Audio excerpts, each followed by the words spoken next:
Have you ever prayed to God to provide for you or to make a way for you in a certain situation, but you still have an idea in mind of what you can do to go through that situation? Yeah, that's me, and I've ever been going through that, and many a times I find myself praying to God with an idea of mind. You see how you tell God, I would like you to provide for me, but it's like you have an idea where everything you need should come from.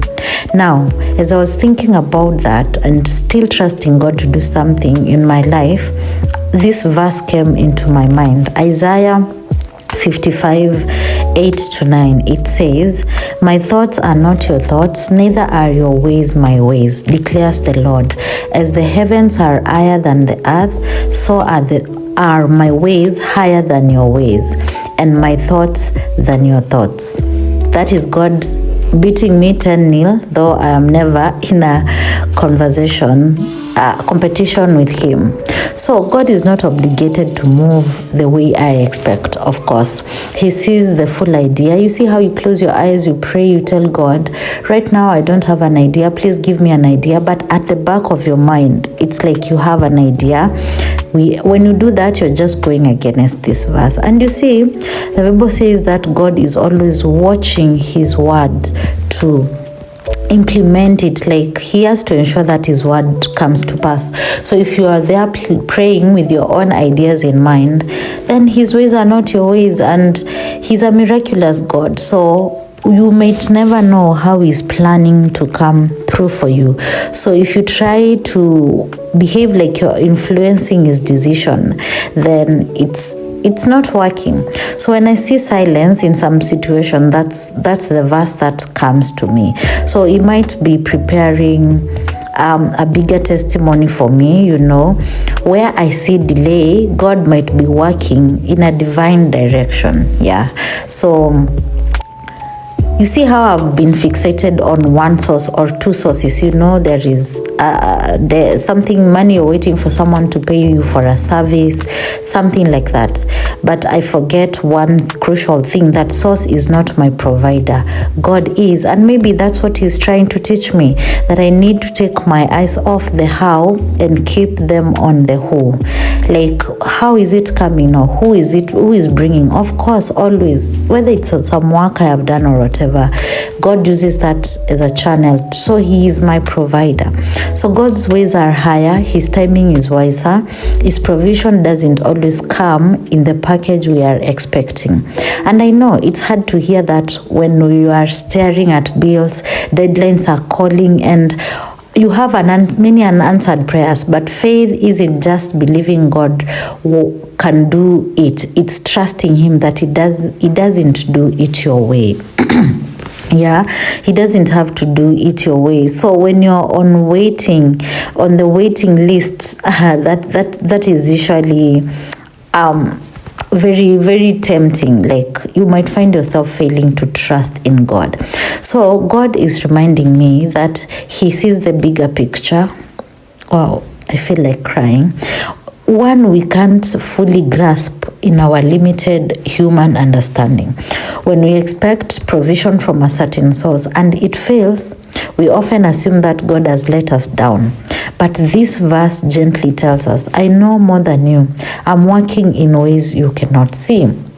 So it's not that your need isn't urgent. Guys, sometimes have you ever been stranded, you don't have bus fare, and that need is urgent, and God is seated somewhere, probably crossing his feet, just looking at you, smiling? Yeah, So it's not that what you need, it's not urgent. It is. But the way God chooses to meet that need might not follow the path you are banking on. He might be closing one door to redirect you to something better, or just something that aligns to him, or he is protecting you from something you cannot perceive right now.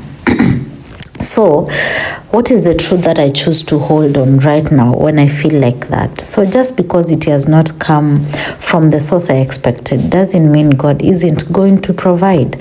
Sometimes God allows the delay so that he can shift my dependence from the source to the source in capital letters, which is God now.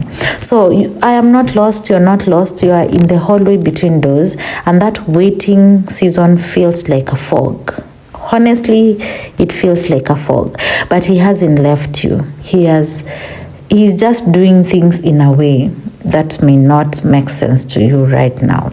So what can you do in that period of waiting and in that fog situation? It's like you're seated, water, like now we have floods in Texas. If those people knew the water was coming, they could have walked or moved away. But sometimes our needs are like, it's like you're sitting, the deadline is tomorrow, you have no solution, and you're just seated there. So number one, this is what you can do. Release the outcome you expected and pray for open eyes to see what else God might be doing. Number two, ask for provision without controlling the method. Like you could say, Lord, I trust you to provide.